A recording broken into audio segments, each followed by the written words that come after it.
विद्यार्थियों, आप सभी का ऑनलाइन क्लास में मैं पुनः स्वागत करता हूं। आज हमारा वीडियो है बीए पार्ट सेकेंड ईयर के लिए और टॉपिक का नाम है मुग़ल चित्रकला। तो मुग़ल चित्रकला की हम बात कर रहे हैं। तो मुग़ल चित्रकला की बात करने से पूर्व हम ये जान लेते हैं कि दिल्ली सल्तनत में जितने भी शासक हुए बाबर से पूर्व, उनमें किसी ने भी चित्रकला की तरफ ध्यान नहीं दिया। इसका कारण यह है कि इस्लाम धर्म में चित्रकला को वर्जित माना गया है। इसलिए किसी भी शासक ने बाबर से पहले चित्रकला पर ध्यान नहीं दिया। और इसके बाद में बात करें तो मुग़ल काल में जो शासक हुए, जिनमें ये शुरुआत होती है बाबर से शुरुआत होती है। तो बाबर ने चित्रकला की शुरुआत की और बाबर का जो ग्रंथ है, आत्मकथा है, बाबरनामा।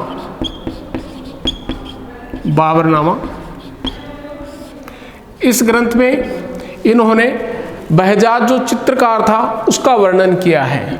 बहजाद जो चित्रकार था उसका वर्णन किया है अपने आत्मकथा बाबरनामा में। तो इसके जो है बहजाद के जो चित्रकारी हैं वो हमारे को देखने को मिलती है। और बाबर के बाद में हुमायूं शासक हुआ। तो हुमायूं ने भी चित्रकला को आश्रय दिया और बहजाद के दो शिष्य थे। बहजाद जो ये चित्रकार था उसके दो शिष्य थे। एक शिष्य का नाम था मीर सैयद अली और दूसरे शिष्य का नाम था अब्दुस समद। तो दो इनके शिष्य थे बहजाद के, मीर सैयद अली और अब्दुस समद। तो जब हुमायूं को अपना शासन छोड़ना पड़ा और वह भटकता रहा, तो उसी दौरान जो है जो हुमायूं की मुलाकात है वो बहजाद के दोनों शिष्यों से होती है। बहजाद के दोनों शिष्यों से होती है, जिनमें एक का नाम मीर सैयद अली और दूसरे का नाम अब्दुस समद। तो इन दोनों को लेकर के हुमायूं वापिस आता है और अपना चित्रकार इनको नियुक्त करता है, जिसमें हुमायूं के ये दोनों चित्रकार मीर सैयद अली और दूसरा अब्दुस समद, इन दोनों को वह लेकर के अपने दरबार में आता है। तो हुमायूं भी जो है चित्रकला का प्रेमी था। तो मुग़ल वंश में सबसे पहले जो है हमने बात की बाबर की कि इसने चित्रकला को आश्रय दिया और इसके समय में जो चित्रकार था वो बहजाद था। इसके बारे में बाबरनामे में लिखा हुआ है। दूसरा जो शासक हुआ हुमायूं, तो इस शासक ने भी बहजाद के दोनों शिष्यों को अपने यहाँ शरण दी, आश्रय दी, जिनमें एक का नाम मीर सैयद अली और दूसरे का नाम अब्दुस समद था। हुमायूं के बाद में उसका पुत्र अकबर शासक हुआ और सबसे ज़्यादा, इनसे भी ज़्यादा जो आश्रय देने का काम किया वो अकबर ने किया। सबसे ज़्यादा आश्रय देने का काम किया चित्रकारों को तो वो था अकबर, क्योंकि यह अपने परंपरा और अपने धर्म के विपरीत जाकर के उदारवादी दृष्टिकोण अपनाया और चित्रकारों को आश्रय दिया, चाहे वो हिंदू चित्रकार हों, चाहे कोई अन्य चित्रकार हों या ईरान के चित्रकार हों, कहीं से भी चित्रकार अगर आए तो उनको आश्रय दिया। इसलिए सबसे ज़्यादा जो उदारवादी जो सोच दिखाई वो अकबर ने दिखाई। और जो ये एक अब्दुस जो समीद था, इसको जो है चित्रकला का विभाग बना दिया इसको। अब्दुस समद चित्रकला का विभागाध्यक्ष बना दिया, इसका अध्यक्ष बना दिया।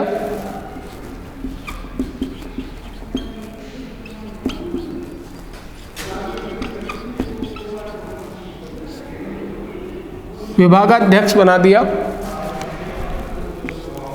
अब्दुस समद को, और इन चित्रकारों को अकबर पुरस्कार देता था, और पुरस्कार के साथ साथ में हर सप्ताह अकबर स्वयं उनका निरीक्षण करता था, और जो चित्रकार सबसे अच्छी चित्रकारी करता था उसको अकबर वेतन के साथ साथ में, वेतन तो देता ही था, वेतन वृद्धि करता था, वेतन में वृद्धि कर देता था कि जो भी अच्छा चित्रकार जो है सामने आता था तो उसको वेतन वृद्धि, और साथ में पुरस्कार भी ये देता था। पुरस्कार की राशि भी वह देता था, और इसके साथ ही साथ जो है पुरस्कार की राशि देने के साथ में उसको अन्य जो पुरस्कार थे वो भी दिए जाते थे, जैसे मनसब है या कोई जमीन है, मनसब है वो भी दिए जाते थे। इसके साथ ही जो है इनको एक अच्छा मान सम्मान दिया जाता था, जो चित्रकार होते थे इनको मान सम्मान दिया जाता था, और ये मान सम्मान उनको शाही सेवक,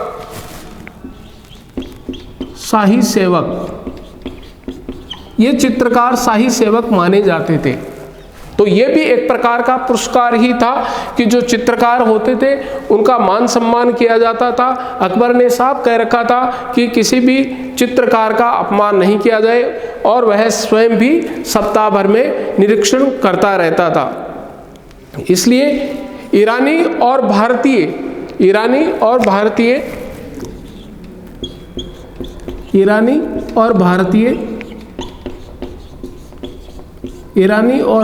शैली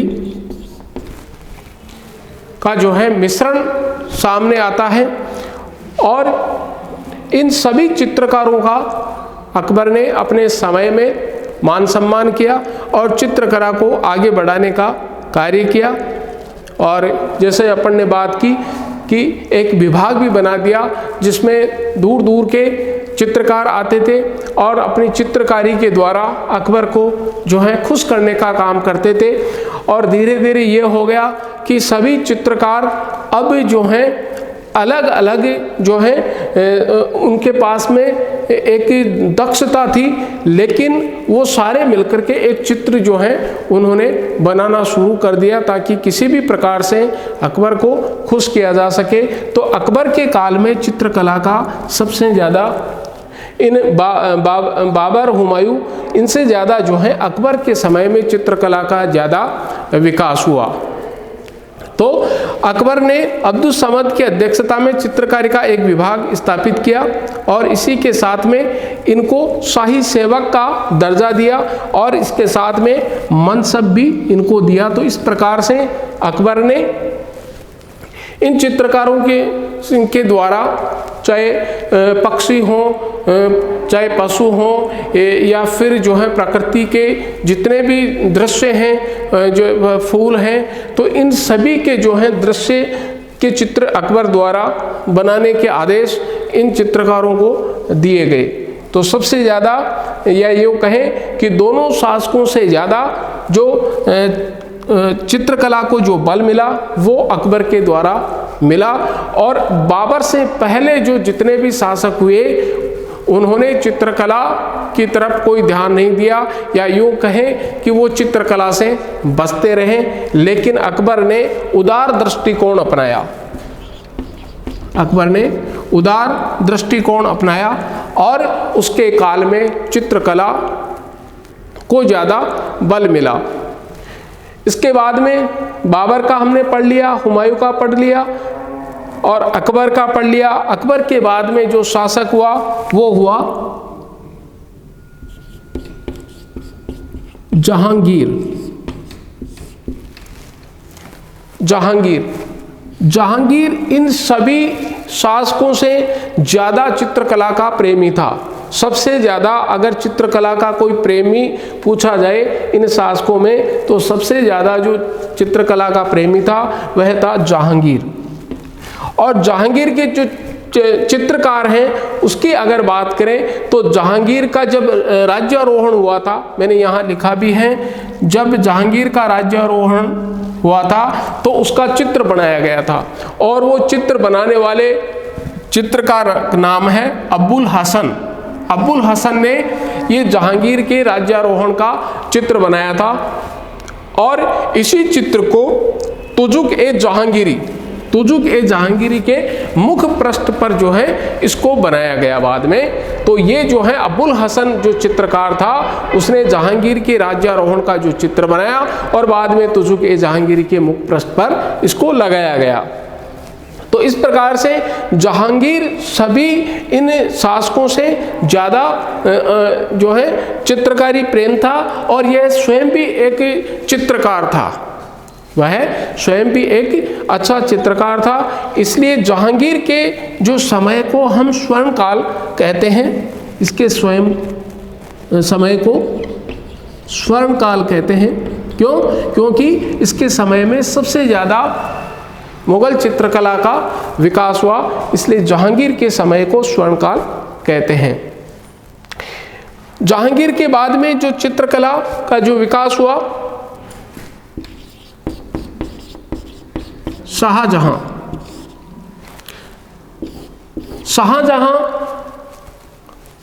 चित्रकला से ज्यादा स्थापत्य कला प्रेमी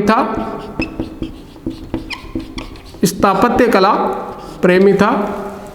इसलिए शाहजहां के समय में चित्रकला का पतन होना शुरू हो गया, और जिन चित्रकारों की एक अहमियत होती थी और जिन चित्रकारों को अकबर जैसे शासक ने पुरस्कार दिया और उनकी वेतन वृद्धि की, और इसके साथ में ही जो है उनको शाही सेवक का दर्जा भी दिया, उन सभी चित्रकारों का जो मानवर्धन हुआ इस शाहजहां के समय में, क्योंकि ये स्थापत्य कला का प्रेमी था।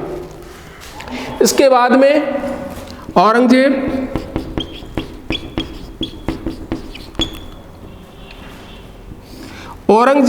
के काल में सबसे ज़्यादा चित्रकला को नुकसान पहुंचा। क्यों? क्योंकि ये चित्रकला का विरोधी था, ये कट्टर जो है मुसलमान था, इसलिए इसने चित्रकला को नष्ट करने का काम किया। इसलिए मुगल वंश में अगर सबसे ज़्यादा हम ये कहें कि चित्रकला को नुकसान पहुंचाया तो वो औरंगजेब था, जिसने चित्रकला को सबसे ज़्यादा नुकसान पहुंचाया। और बीजपुर और गोलकुंड, और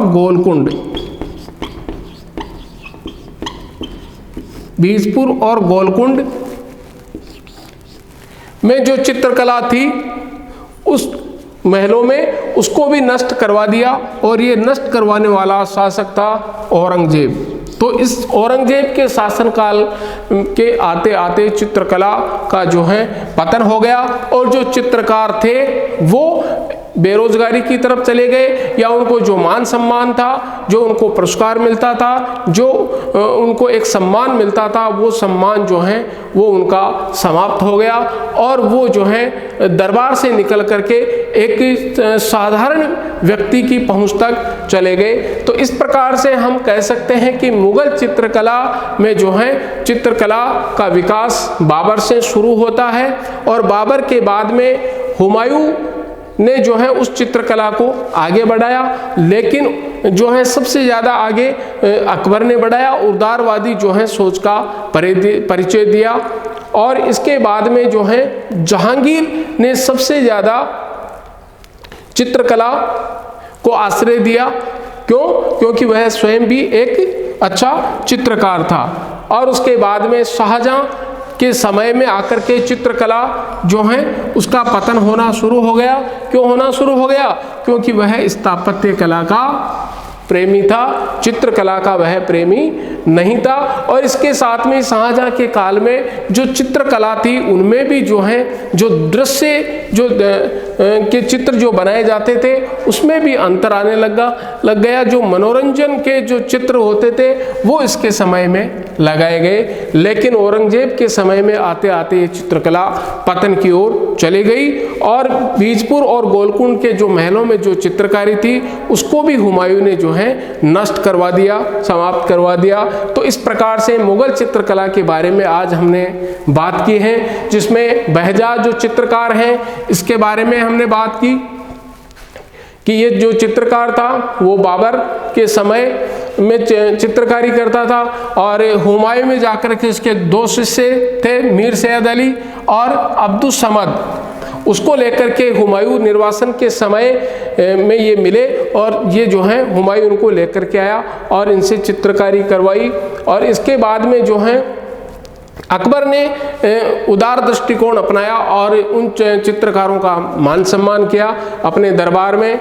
उनको जो है वेतन वृद्धि की पुरस्कार उनको दिया, शाही सेवक उनको माना और इसके साथ में उनको मनसब भी प्रदान किए। तो इस प्रकार से अकबर के शासनकाल में चित्रकला का विकास हुआ। और जो अब्दुस समद जो था इसको विभागाध्यक्ष भी बना दिया। ये हमने लिखा है अब्दुस समद को विभागाध्यक्ष भी अकबर ने बना दिया। एक पूरा विभाग बना दिया कि इसमें जो चित्रकार हैं वो अपनी चित्रकला का नमूना पेश करेंगे, अपने चित्र बनाएंगे वहाँ पर, और इस प्रकार से एक अलग विभाग बना दिया गया। अकबर के बाद में जो जहांगीर हैं उसने चित्रकला को आगे बढ़ाया और जो है इसके शासनकाल को स्वर्ण काल कहते हैं चित्रकला की दृष्टि से, क्योंकि सबसे ज़्यादा जहांगीर ने जो है चित्रकला को विकसित किया, क्योंकि यह स्वयं भी एक अच्छा चित्रकार था। इसके बारे में भी हमने बात की। और इसके बाद में शाहजहां का शासनकाल आया तो शाहजहां ने जो है चित्रकला में अधिक रुचि नहीं दिखाई, क्योंकि ये स्थापत्य कला का प्रेमी था। और शाहजहां के बाद में औरंगजेब का जब शासन आता है तो ये कट्टर मुसलमान होने के कारण से इसने चित्रकला को आश्रय नहीं दिया, बल्कि चित्रकला को नुकसान पहुँचाने का काम किया, जिसमें बीजपुर और गोलकुंड के जो महलों के जो चित्र थे उनको नष्ट कर दिया। तो आज हमने मुगल चित्रकला के बारे में पढ़ा, तो आज हम यहीं तक इसकी चर्चा करेंगे। धन्यवाद।